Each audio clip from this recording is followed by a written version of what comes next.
Hi hello welcome back to our channel working mom Seetha. எல்லோரும் எப்படி இருக்கீங்க? இன்றைக்கு நம்ம சண்டே விலாக் தான். அதாவது சண்டே எப்படியெல்லாம் போச்சு அப்படின்னு பார்ட் 1 போட்டிருக்கேன். இது வந்து பார்ட் 2.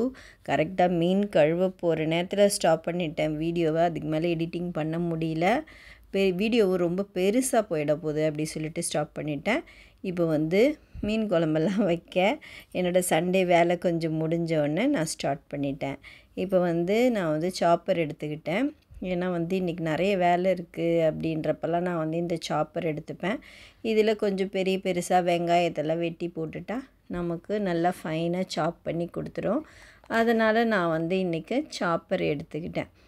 இப்போ வந்து மிக்ஸி ஜாருக்கு வந்து பார்த்திங்கன்னா இந்த சாப்பருக்குன்னு தனியாக வந்து நம்ம செட் பண்ணிட்டா தான் நம்ம சாப்பர் வந்து ஒர்க் ஆகும். நார்மல் ஜார் வந்து நார்மலாக மிக்சியில் அப்படியே போட்டுடலாம். இதுக்கு வந்து தனியாக செப்ரேட்டாக இருக்க இந்த சாப்பர் இது மாட்டுறதுக்கு அது ஃபிக்ஸ் பண்ணால் தான் வந்து நம்ம போட முடியும். அதனால் அதை போட்டுட்டு வெங்காயத்தை ஒரே ஒரு நிமிஷம்தான், இது எப்படியே வெட்டுறதுக்கு ஒரு 10 மினிட்ஸாவது ஆகும், இல்லை ஒரு 5 நிமிஷம் ஆகும்ல. நமக்கு இதில் போட்டால் ஒரு நிமிஷம்தான் ஆகும். இப்போ கொஞ்சம் பூண்டையும் எடுத்து நான் சாப் பண்ணிட்டேன். அப்போ வந்து பார்த்திங்கன்னா ரொம்ப பெருசாக இருந்தால் அப்படியே எடுத்துலாம் வைக்க மாட்டாங்க. அதனால் இதில் போட்டு அப்படியே சாப் பண்ணிட்டேன். எனக்கும் வேலை சீக்கிரம் முடியணும் அப்படின்றதுக்காக. இப்போ பார்த்திங்கன்னா இது சின்ன பேன் ஒன்று, பெருசு வந்து நான் வந்து பொரியலுக்கு தான் யூஸ் பண்ண போகிறேன். சின்னது வந்து குழம்புக்கு யூஸ் பண்ண போகிறேன். சின்னது வந்து எனக்கு குழம்பு வைக்க அதுக்கெல்லாம் வந்து கரெக்டாக இருக்கும். இப்போ வந்து செக்கில் ஆட்டின எண்ணெய் ஊற்றிட்டு வெந்தயம் போட்டுக்கிறேன். மீன் குழம்புக்கு வந்து நான் வெந்தயம் மட்டும் தான் போடுவேன், கடுகு போட மாட்டேன். வெந்தயம் போட்டுட்டு பாதி சாப் பண்ண வெங்காயத்தை வந்து நான் வந்து சொரா வந்து இன்றைக்கி வாங்கியிருக்கனால சொரா புட்டுக்காக எடுத்து வச்சுக்கிட்டேன். நல்லா ஒரு கிண்ணம் நிறைய, இன்றைக்கி ஒரு 1/2 கிலோ கிட்ட வெங்காயம் வந்து வெட்டியிருக்கேன் நான். இப்போ வந்து தக்காளியும் நான் இதில் போட்டு சாப் பண்ணிக்க போகிறேன். ரொம்ப ஈஸியாக சீக்கிரமாக வதங்கிடும். எனக்கு வந்து இன்றைக்கி வேலை வந்து குயிக்காக முடியணும் அப்படின்றதுக்காக நான் வந்து இந்த சாப்பர் எடுத்துக்கிட்டேன். மற்ற நாளில் கொஞ்சமாக கட் பண்ணணும் அப்படின்னா நான் வந்து இந்த சாப்பர் எடுக்க மாட்டேன். ஏன்னா வந்து டைம் வேஸ்ட் ஆகிடும் அப்படின்றதுக்காக நம்ம கையிலேயே வெட்டிக்கலாம். ரொம்ப நிறைய நம்ம செய்ய போகிறோம் எதுனா இந்த மாதிரி சண்டே இல்லை யாராவது விருந்தாளிங்க வராங்கன்னா நான் வந்து இந்த சாப்பர் யூஸ் பண்ணிப்பேன்.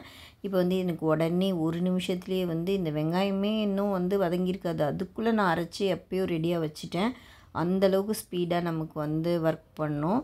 அதாவது நம்ம வந்து ஏன்னா வேலை அதிகமாக இருக்க அன்றைக்கி அப்போல்லாம் வந்து நம்ம இந்த மாதிரி யூஸ் பண்ணிக்கலாம் அப்படின்றதுக்காக தான் நான் இந்த மிக்ஸி வந்து சேஞ்ச் பண்ணிட்டேன். இது சேஞ்ச் பண்ணி ஒரு 6 மாதத்துக்கிட்ட இருக்கும். இதெல்லாம் கொஞ்சம் கழுவ வேண்டிய வேலை கூட இருக்குது, நமக்கு நிறைய வேலை இருக்குது. இனிமேல் தான் மீன் கழுவணும். இப்போ பார்த்திங்கன்னா புளியெல்லாம் வந்து கரைச்சி வச்சுக்க போகிறேன்.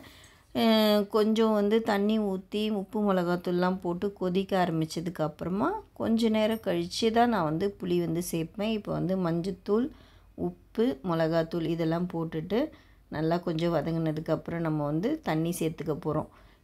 ஏன்னா வந்து புளி வந்து அப்புறமா தான் சேர்ப்பேன். உடனேவே வந்து நான் எப்போவும் வந்து புளி சேர்த்துட மாட்டேன். ஃபஸ்ட்டு தண்ணி ஊற்றி தண்ணி நல்லா கொதிக்கணும், கொதித்ததுக்கப்புறம் தான் புளி சேர்ப்பேன். சாப்பாடு ஒரு பக்கம் வெந்துட்டுருக்கு. பார்த்திங்கன்னா நம்ம தண்ணி மட்டும் ஊற்றுனது நல்லா கொதிச்சிருச்சு. இந்த ஸ்டேஜில் வந்து நான் கொஞ்சம் புளி சேர்த்துப்பேன். ஒரு சின்ன துண்டு வெல்லம் சேர்த்துக்கிட்டால் கொஞ்சம் வந்து சூப்பராக இருக்கும் நம்ம காரக்குழம்புக்கெலாம் மாதிரி. அதனால் ஒரு சின்ன துண்டு வெல்லமும் சேர்த்துக்கிட்டேன், புளியும் சேர்த்துட்டேன். இப்போ வந்து இந்த கடாயில் கொஞ்சம் தண்ணி வைக்கிறேன். எதுக்குன்னா சொரா வந்து சிம்மில் தான் வைக்கிறேன். சொரா க்ளீன் பண்ணோன்னே அதில் கொஞ்சம் போட்டுருவேன். இப்போ பார்த்திங்கன்னா இந்த ஜார்லாம் அந்த கேப்பில் வந்து நான் கழுவிட்டேன். கொஞ்சம் இடம்லாம் வந்து க்ளீன் ஆகிட்டாக்கா நம்ம மீன் கழுவும்போது இல்லைன்னா இந்த வாசனை எல்லாத்துலேயும் பட்டுருன்னு மேடெல்லாம் கொஞ்சம் க்ளீன் பண்ணிவிட்டு சொராவை வந்து கட் பண்ண ஆரம்பிச்சிட்டேன்.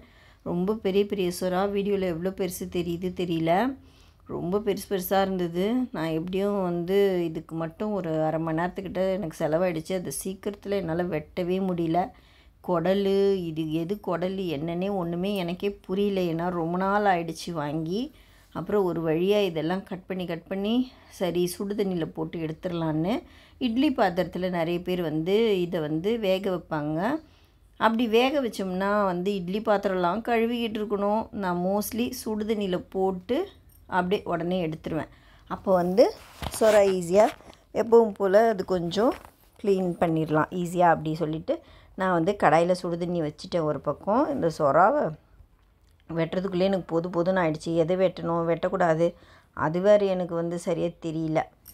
இந்த சொறாவும் இது பண்ணிடணும். அதுக்கப்புறம் பெரிய பெரிய மீன், சின்ன சின்ன மீன் நிறைய இருக்குது.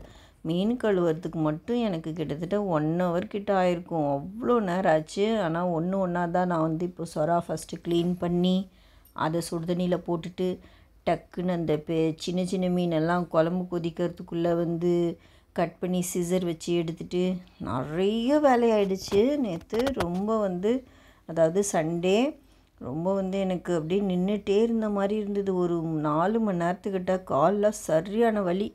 சண்டே வந்து லீவுன்னு சொல்கிறாங்க, ஆனால் சண்டே தான் நிறைய வேலை இருக்குது. ஒரு வழியாக இந்த சொறாவை வெட்டி சுடுதண்ணியில் போட்டுடலாம் அப்படின்னு சொல்லிட்டு போட்டுட்டேன். இப்போ வந்து நெத்திலி மீன்லாம் டக்குன்னு சிசர் வச்சு க்ளீன் பண்ணிடலான்னு சொல்லி மறுபடியும் இப்போ வேறு கவர் எடுத்துக்கிட்டேன். ஃபஸ்ட்டு கையில் க்ளீன் பண்ணலாமான்னு பார்த்தேன், வேலைக்கு ஆகாதுன்னு சொல்லிவிட்டு சிசர் எடுத்து ஃபுல்லாக வந்து அந்த குடல் தலை வரைக்கும் கட் பண்ணிட்டேன். அதை வந்து பூனைங்களும் சாப்பிட்டுக்கும். அதனால் நல்லா வந்து ரொம்ப க்ளீன் பண்ண முடியாத அளவுக்கு க்ளீனாக அந்த சிசரில் வந்து எல்லாத்தையும் வெட்டி எடுத்துக்கிட்டேன். பெரிய மீனை வந்து வறுக்கணும், ஆனால் வந்து நான் வறுக்க போகிறதில்ல. சத்தியமாக நான் அதை வந்து வறுத்துக்கிட்டு நின்றுக்கிட்டு இருந்தேன்னா கொஞ்சம் தான் இருக்குது. என்னால் ரொம்ப முடியாத மாதிரி ஆகிட்டேன். இப்போவே நான் சண்டே வந்து லீவில் ரெஸ்ட் எடுக்கலான்னா அன்னைக்கு தான் நமக்கு வந்து நிறைய வேலையே இருக்குது. இதே வீட்டில் இருந்தால் ஒரு நாள் ஒரு வேலை கொஞ்சம் செஞ்சுக்க முடியும். ஆனால் வந்து வேலைக்கு போகிறனால நமக்கு சண்டே தான் ரொம்ப நிறைய வேலை. சமையல் பண்ணி ஆசையாக சாப்பிட்றது இதெல்லாம் ரொம்ப வேலை இழுத்து விட்டுருது. ஒரு பக்கம் லீவுன்னு நினச்சி சந்தோஷப்படுறதா, வேலை இருக்கேன்னு நினச்சி வருத்தப்படுறதானே தெரியல. அந்தளவுக்கு ஒரு வேலை இருந்துச்சு சண்டே. இந்த வீடியோ வந்து கிட்டத்தட்ட 2 மணி நேரத்துக்கு மேலே போச்சு. நான் வந்து அதை 13 minutesக்கு செம்ம ஸ்பீடில் வந்து எடிட் பண்ணி உங்களுக்காக ஷோ பண்ணியிருக்கேன். சரி வந்து ரொம்ப நேரம் ஆகக்கூடாது அப்படின்றதுனால வந்து ரொம்ப கம்மி பண்ணி 2 மணி நேரம் வீடியோ எடிட்டிங் பண்ணி 13 minutesல வந்து ஸ்டாப் பண்ணியிருக்கேன் இந்த வீடியோவை. ரொம்ப கஷ்டப்பட்டு தான் எடிட் பண்ணேன். எவ்வளோக்கு எவ்வளோ கம்மி பண்ண முடியும், ஸ்பீட் பண்ண முடியும், அதெல்லாம் வந்து ரொம்ப பார்த்து பண்ணியிருந்தேன். இப்போ கடைசியாக இந்த பெரிய மீன் கொஞ்சம் பெருசு இருக்கும்ல, அந்த மீன் இருந்துச்சு. இதை என்ன பண்ணேன், கழுவி அப்படியே ஃப்ரீசரில் பேக் பண்ணிட்டேன். மறுநாள் வறுத்துக்கலாம் அப்படி சொல்லிவிட்டு. மண்டே நான் எழுந்து சமைப்பேனான்னு கூட தெரியல, அந்தளவுக்கு டயர்டாக இருந்துச்சு. இப்போ வந்து இந்த மீன் எல்லாத்தையும் மஞ்சத்தூள் உப்பு நிறைய போட்டு நல்லா கழுவி ஒரு 4-5 வாட்டி கழுவி சூப்பராக வந்து ஃப்ரீசரில் பேக் பண்ணிட்டேன் பெரிய மீனை. சின்ன மீனெல்லாம் வந்து குழம்புக்காக எடுத்துக்கிட்டேன்.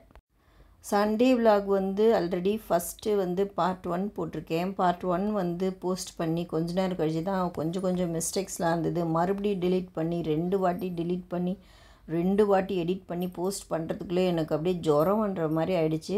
போஸ்ட் பண்ணி 8 பேர்கிட்ட பார்த்துட்டாங்க, லைக்லாம் கொடுத்துருந்தாங்க. பார்த்தா கொஞ்சம் மிஸ்டேக்ஸ்லாம் இருந்தது. சரி இந்த இடம்லாம் கட் பண்ணி எடுத்துடலாம் அப்படி சொல்லிட்டு அதெல்லாம் கட் பண்ணி எடுத்துட்டேன் நான்.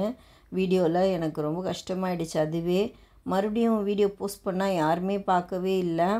சரி பரவாயில்ல, நம்ம வந்து மனசை அப்படியே கைவிடக்கூடாது அப்படி சொல்லிட்டு இந்த வீடியோ நான் வந்து எடிட் பண்ணி போட்டிருக்கேன். இப்போ வந்து பார்த்திங்கன்னா மீன் குழம்புக்கு நெத்திலி மீன் போட்டுட்டேன். இப்போ இந்த பெரிய மீன்லாம் கொஞ்சம் கழுவிட்டு ஒரு பாக்ஸில் போட்டு ஃப்ரீசரில் வச்சுட்டேன். இப்போ வந்து சொறா மீன் வந்து சுடுதண்ணியிலேருந்து எடுத்துட்டு அதோட தோலை உரிக்க போகிறேன். இந்த சொறாவோட தோலை உரிக்கும் போது நான் என்ன பண்ணேன், கீழேயே உட்காந்துட்டேன், எனக்கு முடியல. அதாவது இது பொறுமையாக வந்து நம்ம தோலை உரிக்கணும், இல்லை நிறைய மீன் வேஸ்ட் ஆகும் அப்படி சொல்லிட்டு என்ன பண்ணேன், கீழேயே சம்மணங்கால் போட்டு உட்காந்து பொறுமையாக வந்து இந்த தோலெல்லாம் உரிக்க ஆரம்பிச்சிட்டேன். இந்த ஒரு சீன் மட்டும்தான் வந்து நான் பிரித்து பார்த்தேன். கால் வலி தாங்க முடியலன்னு கீழே உட்காந்துட்டேன். அதுக்கப்புறமா தான் வந்து சரி நம்ம வந்து க்ளீன் பண்ணிகிட்டே இதை செஞ்சுக்கலாம் அப்படி சொல்லிட்டு என்ன பண்ணேன், ஃபுல்லாக நல்லா க்ளீன் பண்ணி எடுத்துக்கிட்டேன். இப்போ வந்து இதை செய்யறதுக்கும் வந்து நான் ஸ்டார்ட் பண்ணிட்டேன். பெரிய பேன் எடுத்துக்கிட்டேன். இது நல்ல பெரிய சைஸ் பேனு. வீடியோவில் வந்து உங்களுக்கு எவ்வளோ பெருசு தெரியுது தெரியல. கிட்டத்தட்ட ஒரு 1.5 கிலோவுக்கு மேலே ஒரு சிக்கன் மட்டன் எதுனாலும் குழம்பு வைக்கலாம். அதை விட கூட அதிகமாக வைக்கலாம். அவ்வளோ பெரிய பேன் இது. ரொம்ப யூஸ்ஃபுல்லாக இருக்கும். நான் ரொம்ப அதிகமாக இதை எடுக்க மாட்டேன், ஏன்னா இது ரொம்ப பெருசு. இதோட விலை வந்து பார்த்திங்கன்னா இந்த பேனோடது 2700 எவ்வளோ வந்துச்சு. ரொம்ப பெருசு, சூப்பராக இருக்கும். சொறா புட்டுக்கு வந்து வெங்காயம் கொஞ்சமாக வந்து வேறு எதுவுமே போடலை. வெங்காயம் கொஞ்சம் இஞ்சி பூண்டு பேஸ்ட்டு, கொஞ்சமாக வந்து கருவேப்பிலை மட்டும் போட்டுக்கிட்டேன். இந்த மீன் வந்து நிஜமாகவே ரொம்ப நல்லா இருந்தது. அதாவது இப்போ தானே மீன்பிடி தடைக்காலம் முடிஞ்சிருக்கு, அதனால் வந்து ரொம்ப ஃப்ரெஷ்ஷாக இருந்தது. வாசனைலாம் ரொம்ப இல்லை, வாசனையே வரல. இல்லைன்னா ஒரு மாதிரி ஸ்மெல் வரும் அதை க்ளீன் பண்ணுறப்போ. வீடு வந்து நல்ல க்ளீனாக இருந்த மாதிரி இருந்தது அன்னைக்கு. இல்லைன்னா அந்த மீன் வாசனை ஃபுல்லாக வீடே அடிக்கும், அப்படி இருக்கும். அந்த மாதிரிலாம் இல்லாமல் கொஞ்சம் கொத்தமல்லி வந்து க்ளீன் பண்ணி மீன் குழம்புக்கு மேலே போட்டுட்டேன். மீன் குழம்பு வந்து ஃபுல்லாக ரெடி ஆகிடுச்சு. அதே மாதிரி இந்த சொரா புட்டுக்கும் கொஞ்சம் கொத்தமல்லி போட்டுட்டு என்ன பண்ணேன் லாஸ்ட்டாக, அதாவது மீனெல்லாம் போட்டுக்கிட்டேன். இப்போ வந்து பார்த்திங்கன்னா எல்லாமே ரெடி ஆகிடுச்சு. கொஞ்சம் இது வந்து நான் பெருசாக இருக்கும்போதே கையிலெல்லாம் உதிர்த்து விடலை. ஏன்னா வந்து இது நம்ம கரண்டியில் இது பண்ணாவே அது உடனே இதுவாகிடும். அதனால் வந்து அப்படியே பேன்லேயே போட்டு கொஞ்சம் ஃப்ரை பண்ணிட்டேன். இது பாத்திரத்தில் ஒட்ட ஆரம்பிக்குதுன்னா நமக்கு வந்து ரெடி ஆகிடுச்சு அப்படின்னு அர்த்தம். கொஞ்சம் ஒட்ட ஆரம்பிச்சிடுச்சு. இந்த பாத்திரத்தை ரொம்ப நம்ம வந்து அப்படியே சுரண்ட முடியாது. அதனால் நான் சிம்மில் வச்சுட்டு அடுப்பை சரி ஓகே ரெடி ஆகிடுச்சான்னு சாப்பிட்டு பார்த்துட்டு என்ன பண்ணேன், அடுப்பை ஆஃப் பண்ணிட்டேன். இது வந்து சொரா புட்டு ரெடி ஆகிடுச்சு. இந்த மாதிரி விலை அதிகமான பாத்திரத்துக்காக நான் வந்து சிலிக்கான் கரண்டி வந்து வச்சுருக்கேன். கொஞ்சம் வந்து நமக்கு பாத்திரத்துக்கு வந்து சேஃப்டியாக இருக்கும் அப்படின்றதுக்காக. இப்போ வேலையெல்லாம் முடிச்சிட்டேன். இப்போ வந்து ரொம்ப டயர்டாயிட்டேன் நான். ஃபைனலாக எப்படி இருக்குது அப்படி சொல்லி ஒரு தடவை போய் நம்ம சாப்பாடெல்லாம் பார்த்துட்டு வந்துடலாமா? என்னை பார்த்தீங்கன்னாவே தெரியும் நான் எப்படி இருக்கேன்னு தெரியுமா? என்னால் முடியவே இல்லை. இப்போ வந்து ரெடி குழம்பு, சோறு, அதுக்கப்புறம் வந்து இந்த சொரா புட்டு வறுவல் ரெடி ஆகிடுச்சு. நம்ம சாப்பிட வேண்டியது தான் வேலை. நான் இதை வந்து ஆஃப் பண்ணி முடிச்சுட்டு நான் என்ன பண்ண போகிறேன், குளிச்சுட்டு வந்துட்டு சாப்பிட போகிறேன். இவங்களை வந்து பசங்களை எல்லாத்தையும் எடுத்து வைங்க சாப்பிட அப்படி சொல்லிவிட்டு நான் குளிக்க போயிட்டேன். மயக்கம் வருது எனக்கு. இதுக்கு மேலே என்னால் முடியாது.